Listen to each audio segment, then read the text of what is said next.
Alright, starting off first here with an 1864 Indian head cent. Now this coin here does have the L on the ribbon, so as we zoom in here on this 1864 penny here, you can see that L there. Now this is also the proof coin, so it's not the regular business strike Indian head cent, it is the proof coin, which will be much more shinier, much more detailed, have that shiny mirror-like finish. And this coin is graded at a proof 65 red-brown by PCGS. Now that is a very, very nice grade for this coin. This coin ended up selling for $161,000 at auction.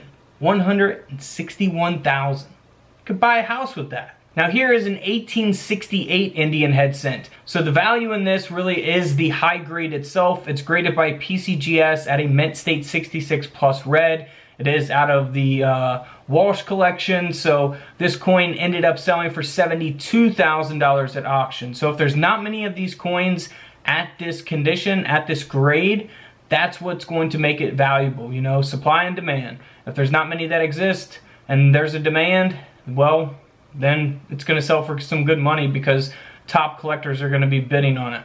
Now here is an 1869 that is in very good condition as well. Same grade, mint state 66 plus red, out of the same collection. This coin sold for $84,000 at auction. Now keep in mind, for the 1864 we just looked at, there are two different coins. There's a bronze and a copper. They made tens of millions of each, you know, 13 million of the copper, 39 million of the bronze. Now for the 1868 that sold for $72,000, they made over 10.2 million of those. And then this 1869, they made 6.4 million of those. All right, so we move on here to the 1872 Indian head cent. Now again, this is a very high graded version of the coin, mint state 66 red. That's where all of the value was at. They did produce just 4 million of these coins, so a little lower here as we go. But this coin ended up selling for $126,000 at auction, all because of its grade, that condition. Now here is actually a mint error taking place on the 1873 Indian head cent. In 1873, they made about 11.6 million of these coins, a little over 11.6 million. And this coin does have that doubling. So here's an example of what you want to look for on your Indian head cents with your coin microscopes or your coin loops, which I have coin loops available right now on couchcollectibles.com. So you'll see that doubling very, very visible there. There are different examples of that. So always be on the lookout for that. Now this coin is graded by PCGS, and the coin ended up selling for $66,000 at auction. Can't beat that. 66 grand. Actually, you can beat it. You can beat it with this next coin here. This is a key date coin. So 1877. One of the most desirable Indian head pennies to find, even in rough condition. They only produced 852,000 of these coins in comparison to, you know, tens of millions for some of the other dates. But this is graded at a mint state 66 red. So one, just to have this coin, the 1877, is rare. And to have it in this condition is super rare. That's why the coin sold for $149,000. Just unbelievable. Almost 150 grand for that coin. All because of its condition and the fact that it is a very low mintage coin, key date coin. So always be on the lookout for key dates as well. Now here's an 1888. So 1888, they made over 37 million of these coins, but this coin actually has a mint error. So we have an 8 over the 7 there on the last digit of the date. So here's an example of what you want to look for on that. You can actually see the 7 there coming through the top and the bottom of the 8. Pretty easy to pass something like this up, you know, if you're not really, you know, people who are not really knowledgeable, if they're just you know, inheriting coin collections and selling them. They're not really looking for this type of stuff, so this can give your coin some value. And of course the condition matters as well. This coin sold for over $74,000. Here's an 1899 Indian head cent at an extremely high grade, graded by PCGS at a mint state 68 red. Again, the coin grading scale goes up to 70. 70 is the best grade you can get. This is at a 68.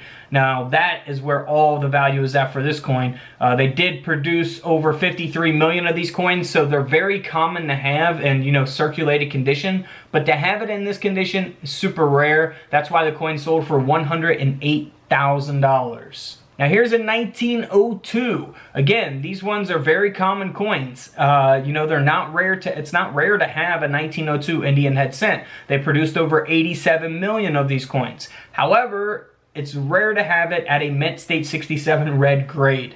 So that's where the value is at, and that's why the coin sold for $66,000 at auction. Now here is a super rare coin that sold for over $250,000. $253,000 for this coin. It is graded and authenticated by PCGS. And what we have here is an Indian head cent design, just like all the other designs we've been looking at. Same design, Indian head cent, that was actually struck onto a gold planchet. And the gold planchet here was supposed to be used for the $2.50 coin gold Indians. So this is actually a 1 cent design on a $2.50 gold planchet. And that's why the coin sold for $253,000 because of that mint error. Super rare mint error there. Now here is another key date coin. So a couple more key dates that you want to look for. You got the 1877, where they made 852,000 of those. That's a very low mintage coin. The 1908 S mint mark. So we'll see an S mint mark on the bottom, on the reverse of the coin here. Now, only 1908 and 1909 will have an S mint mark or no mint mark at all. So those are the only 2 dates that they actually did have mint marks. All the other coins will not have a mint mark. You will also have a 1909 and a 1908 no mint mark as well. So for this coin, they only produced 1.1 million of these coins. For the 1909S, they only produced 309,000, and we'll get to that in just a second. So this 1908S, again, 1.1 million. It is a key date. It's in very good condition. Mint state 67 red, and the coin sold for over $21,000. Now here is the famous 1909S out of the Walsh collection as well. Now this is at an extremely high grade, also at a mint state 67 red.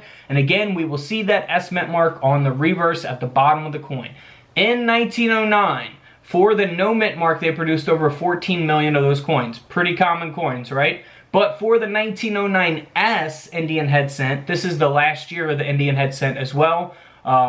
For the S mint mark 1909, they only produced 309,000 of these coins. It is the most rare Indian head cent that you can look for, of course, by mintages, not by errors or anything, but this coin did sell for $69,000 at auction. So even in bad condition, these coins are selling for good money because they did not produce a lot of them, and who knows how many actually are still out there in existence, you know? I'm sure there's quite a few that ended up in the ground that hasn't been metal detected up or things like that, or destroyed. So it's kind of, you kind of wonder how many's left. Is there only 250,000 left? Is there only 200,000 left?